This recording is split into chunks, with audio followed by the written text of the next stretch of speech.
Hello guys, तो मेरा नाम है अनन्या और आज है मेरा day 35 of weight loss challenge.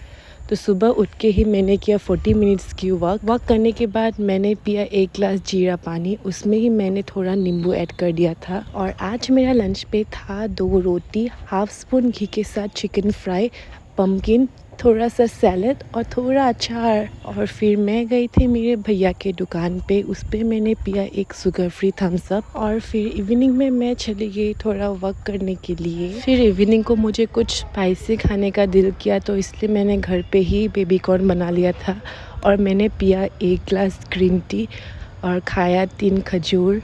और मैं सोचा था कि मैं रात को जिम जाऊंगी, पर मेरा माथा इतना दर्द दिया कि मैं जिम ही जा नहीं पाई। और रात को मैंने खाया 2 अंडा। और आज के लिए मेरा ईटिंग विंडो यहाँ पर ही क्लोज हो गया और मेरा 12,000 स्टेप्स भी कंप्लीट हो गया। तो आज के लिए मेरा गोल कंप्लीट। Bye bye.